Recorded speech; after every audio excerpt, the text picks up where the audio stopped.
الحمد لله نحمده ونستعينه ونستغفره ونؤمن به ونتوكل عليه ونعوذ بالله من شرور أنفسنا ومن سيئات أعمالنا من يهده الله فلا مضل له ومن يضلل فلا هادي له أما بعد فأعوذ بالله من الشيطان الرجيم بسم الله الرحمن الرحيم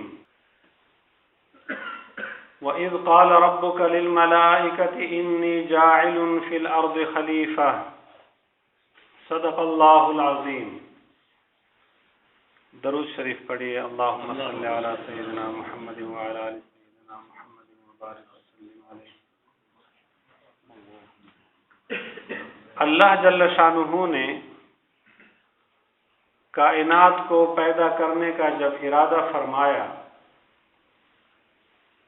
تو سب سے پہلے قلم کو پیدا کیا اور سب سے آخری چیز جو پیدا کی گئی وہ انسان ہے۔ دریائی مخلوق، ہوائی مخلوق، جنگلات، جن، فرشتے، یہ سب کچھ انسان سے پہلے اللہ نے پیدا کیے اور یہ چیزیں سب دنیا میں موجود تھیں۔ اللہ جل شانہ نے فرشتوں سے کہا انی جاعل فی الارض خلیفہ، میں زمین پر اپنا خلیفہ پیدا کرنا چاہتا ہوں۔ اس وقت زمین پر جنات کی آبادی تھی، تمام روئے زمین پر ایک حکومت تھی۔ ابوالجان جس کا نام عزازیل تھا، عزازیل جنات کا ایسا ہے جس طرح ہمارا آدم علیہ السلام، اس کی حکومت تھی۔ آسمانوں کو آنا جانا اس کی اجازت تھی۔ اللہ کی طرف سے فرشتے ڈائریکٹ احکامات لے آتے اور زمین پہ ان کا نفاذ ہوتا۔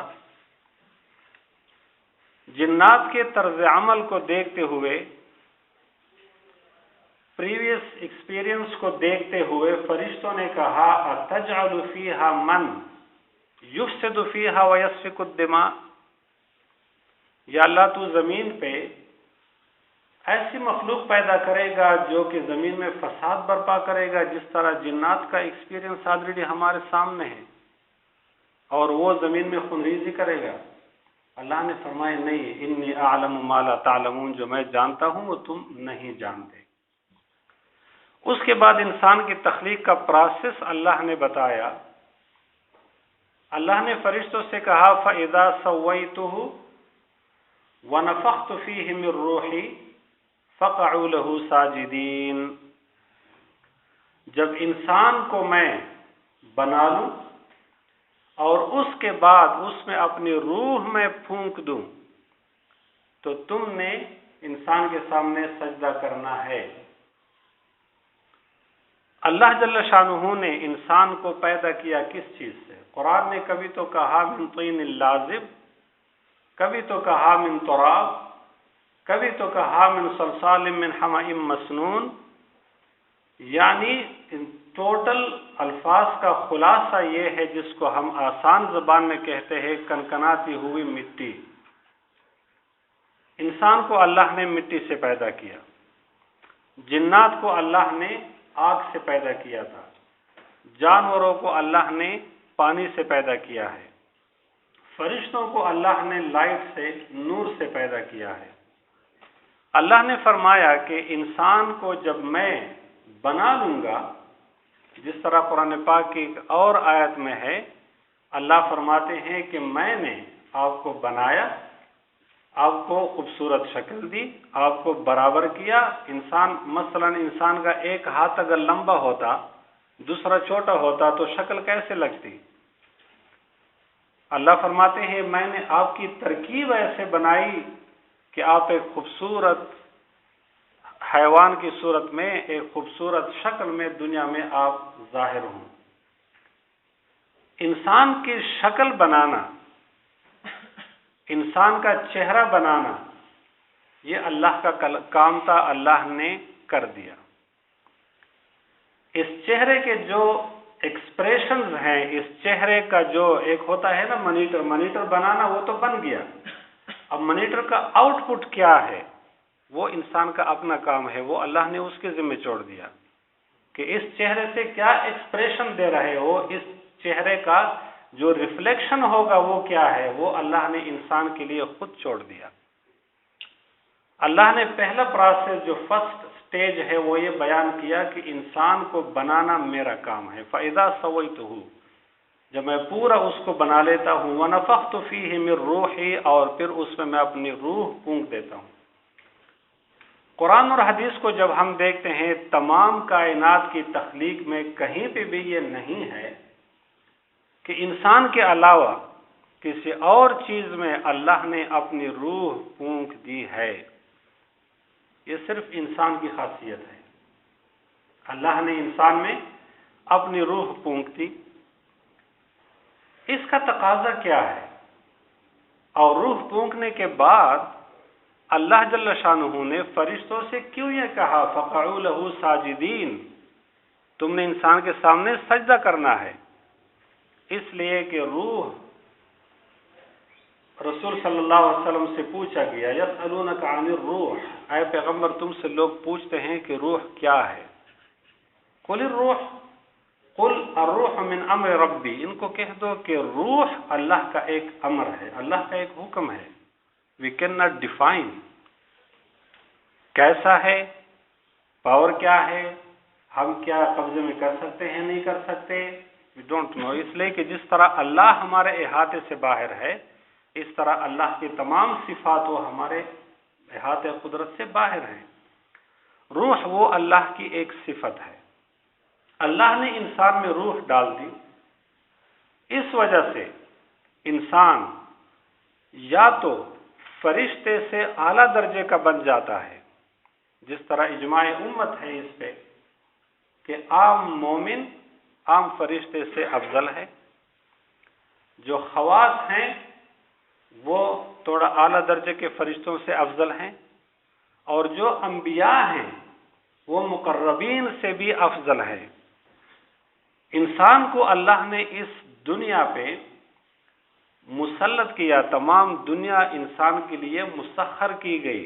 سخر لکم ما فی السماوات وما فی الارض، جو کچھ زمینوں میں ہے، جو کچھ آسمانوں میں ہے، انسان کے لیے میں نے مسخر کر دیا۔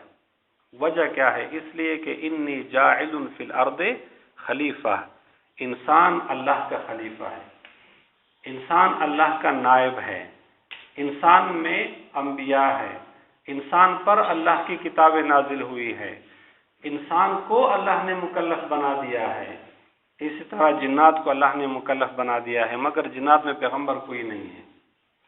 اور یہ بھی آپ کو بتا دوں کہ کسی نے پوچھا تھا کہ ہم جنات سے اس دنیا میں تنگ ہے تو آخرت میں اگر یہ لوگ بھی جنت میں جائیں گے تو کیا کریں گے؟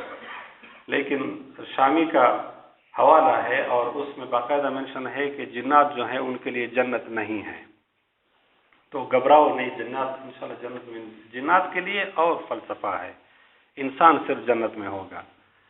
علی کل حال اللہ نے وَنَفَخْتُ فِيهِ مِن رُوحِي، میں انسان میں اپنا روح پھونک دیتا ہوں، اس کا تقاضا کیا ہے؟ اس کا مقصد کیا ہے؟ اس کا مقصد یہ ہے کہ میں آپ کو ایک ترازو دے رہا ہوں، اور سوری مائنڈ نہیں کرنا اگر کسی کے مزاج کے خلاف بات لگے، لیکن آپ کو ایک ترازو میں دے رہا ہوں، جب آپ تنہائی میں ہوں گے یا آپ کو سوچنے کا موقع ملے گا تو ہر آدمی اپنے آپ کو تول سکتا ہے۔ میں آپ کا فیصلہ نہیں کر سکتا، آپ میرا فیصلہ نہیں کر سکتے، میں آپ کو جج نہیں کر سکتا، آپ مجھے جج نہیں کر سکتے۔ یہ صرف میں آپ کو ایسا ایک ترازو بتاتا ہوں جو صرف آپ کے اور اللہ کے درمیان میں ایک لنک ہوگا، اور پھر آپ خود سوچ سکتے ہو کہ میں کیا کر رہا ہوں، کیا نہیں کر رہا۔ اللہ نے جو اپنی صفت مجھ میں ڈالی ہے روح، کیا اس کا تقاضا میں پورا کر رہا ہوں کہ نہیں؟ سب سے پہلے ہم لیتے ہیں جانور کو کہ جانوروں میں، چرند اور پرند میں روح ہے کہ نہیں ہے؟ جواب دو، روح ہے؟ نہیں، ان میں حیات ہے۔ کیا ہے؟ حیات، وہ زندہ ہے۔ انسان میں روح بھی ہے اور حیات بھی ہے. جس طرح نبی کریم صلی اللہ علیہ وسلم کہ مسنون دعائیں آپ سب کو پتہ ہوگا. جب انسان سوتا ہے تو کیا دعا پڑھتا ہے؟ اللہم باسمک اموت و احیا، یا اللہ تیرے نام سے میں نے مرنا ہے اور پھر میں نے جینا ہے. پھر جب نیند سے انسان بیدار ہوتا ہے پھر کیا کہتا ہے؟ الحمدللہ الذی احیانا بعدما اماتنا، یا اللہ تیرا شکر ہے کہ تو نے مرنے کے بعد مجھے دوبارہ زندہ کیا. کیوں؟ جب انسان سوتا ہے تو حیات اس میں باقی ہے، روح اس میں باقی ہے، حیات اس سے چلی جاتی ہے، وہ مر جاتا ہے. اور نیند کی حالت میں صرف انسان کا دماغ، دل خون سپلائی کرتا ہے بہت سلولی. اور اس کا آپ ایک آسان تجربہ کریں. جب آپ جاگتے ہیں یا آپ کو رات کو نیند نہیں آتی تو کتنی دیر ایک کروٹ پہ سو سکتے ہو؟ کنسنٹریشن کا جو میکسیمم ٹائم ہے وہ 12 منٹ ہے. 12 منٹ سے زیادہ آپ کسی چیز پہ کنسنٹریٹ نہیں کر سکتے. آپ بار بار کروٹیں کیوں بدل رہے ہو؟ اس لیے کہ آپ میں حیات بھی ہے، روح بھی ہے. حیات آپ کو احساس دلاتا ہے کہ جی تھک گیا، کروٹ بدل لو. لیکن جب آپ سو جاتے ہیں تو 8 گھنٹے مسلسل آپ سوئے رہتے ہیں، 7 گھنٹے سوئے رہتے ہیں. کیوں آپ کروٹ نہیں بدلتے؟ اور آپ کو نہ تھکاوٹ اور نہ سن جاتا ہے، یہ سائڈ کچھ بھی نہیں ہوتا. وجہ کیا ہے کہ جو حیات ہے وہ نکل گیا، صرف آپ میں اللہ کی صفت روح وہ باقی ہے. اب اس روح کا تقاضا کیا ہے؟ اس روح کا تقاضا یہ ہے کہ اے انسان، اللہ نے آپ میں ایک صفت رکھ دی جو روح ہے. روح کا تقاضا کیا ہے؟ اپنے آپ کو ہم دیکھتے ہیں کہ کیا اللہ کی صفات مجھ میں موجود ہیں کہ نہیں. ہم تو آسانی سے کسی کو جب گالی دیتے ہیں تو اس کو جانور بنا دیتے ہیں. کوئی بیوقوف ہے، کوئی بیوقوفی کا کام کیا تو اس کو ہم آسانی سے گدھا کہہ دیتے ہیں. کوئی لڑتا ہے جھگڑتا ہے تو ہم کوئی اور الفاظ استعمال کرتے ہیں. مگر ہمیں یہ فرق کیسے پتہ چلے گا کہ کیا اللہ کی اس صفت کا مجھ میں مظہر، میں اس کا مظہر ہوں یا نہیں؟ اللہ کی وہ صفت جو مجھ سے تقاضا کرتا ہے وہ مجھ میں ہے کہ نہیں؟ تو سب سے پہلے اللہ کی جو صفت ہے وہ ہے الخالق. اللہ نے ہمیں پیدا کیا. اللہ کی صفت ہے المبدع، نئے ایجاد کرنے والا، نئے چیزوں کو لانے والا.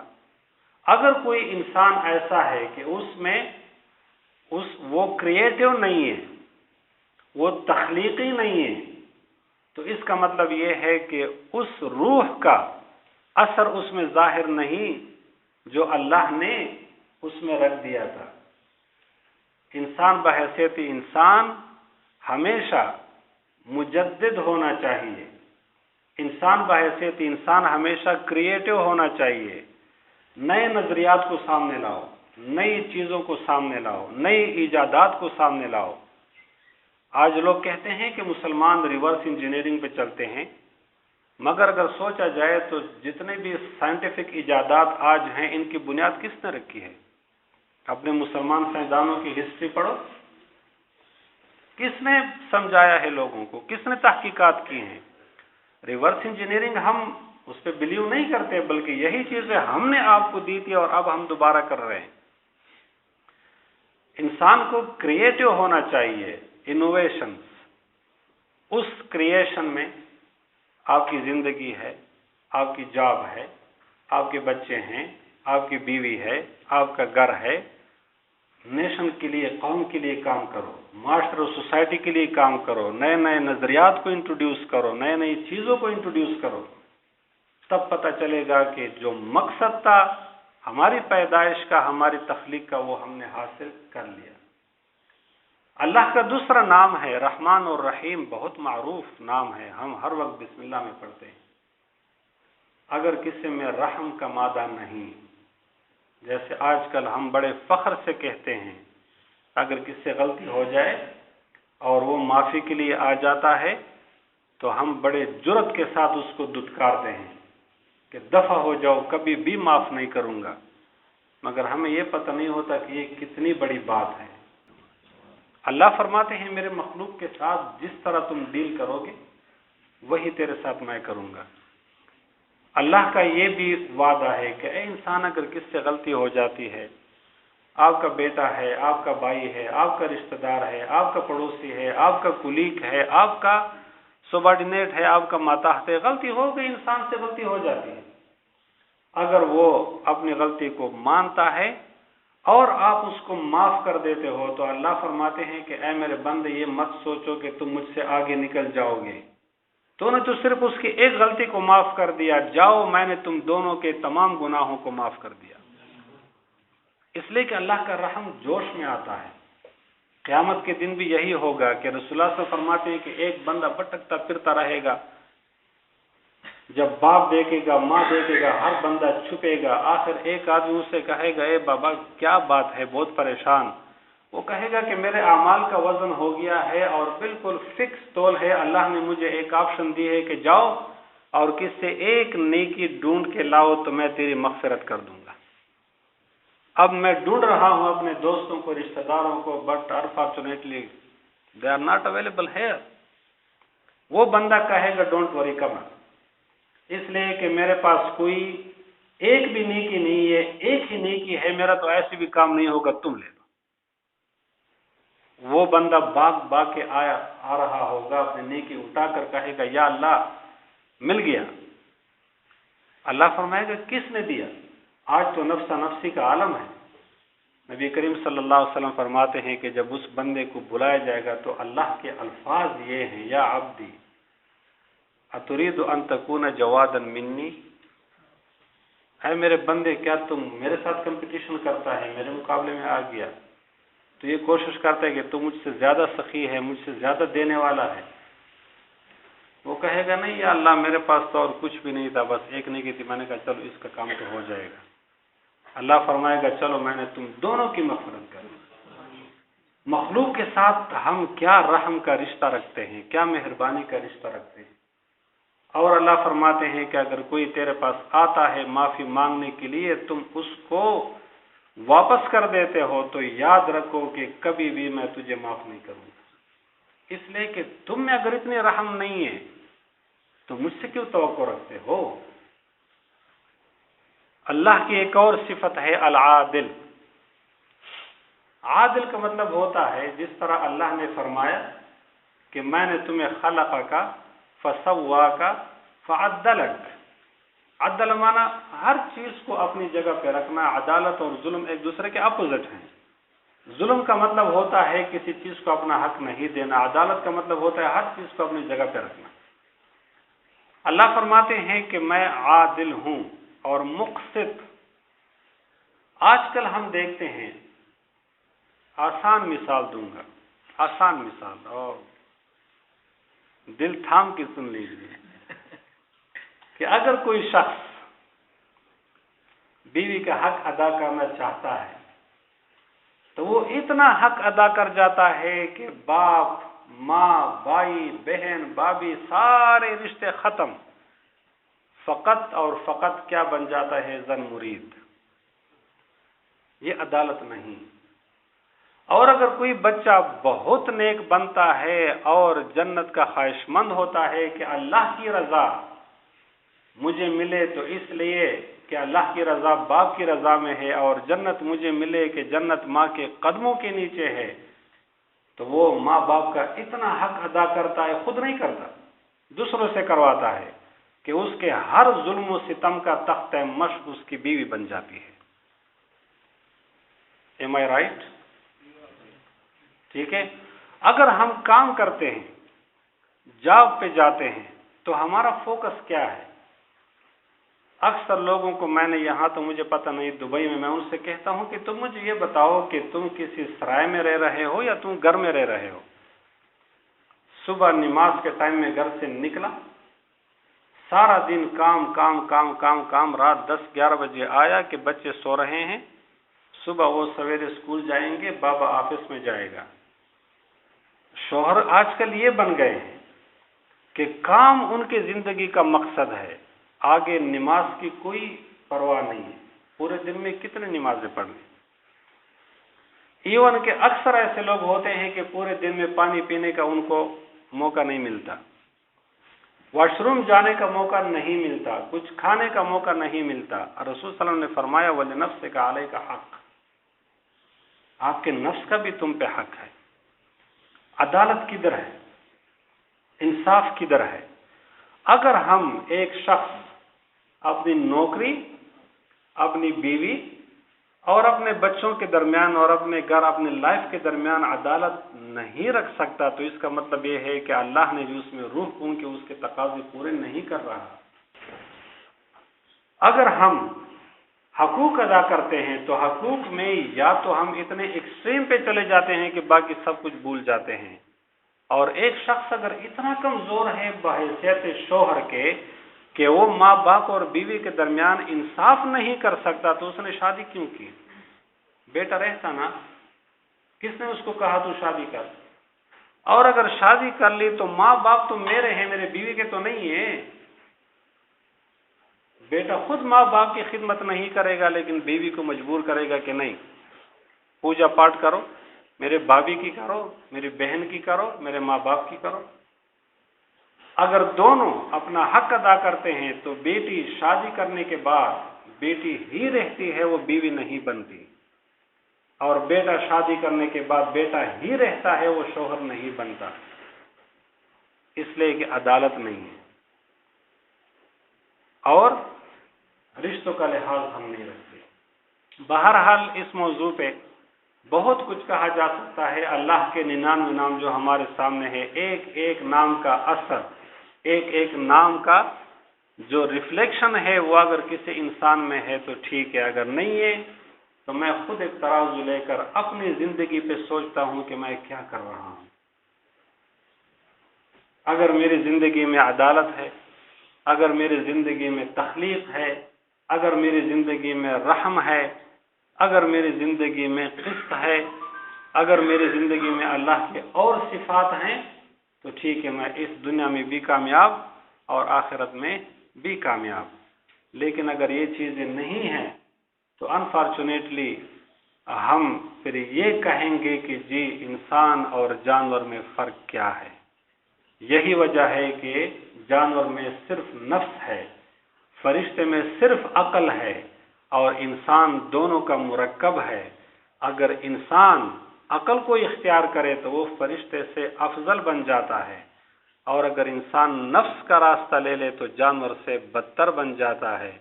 یہی تو اللہ نے فرمایا اولئک کالانعام بل هم اضل، اور لقد خلقنا الانسان فی احسن تقویم ثم رددناہ اسفل سافلین، کہ عقل کا راستہ چھوڑ دیا، روح کا راستہ چھوڑ دیا، صرف نفس کا راستہ لیا۔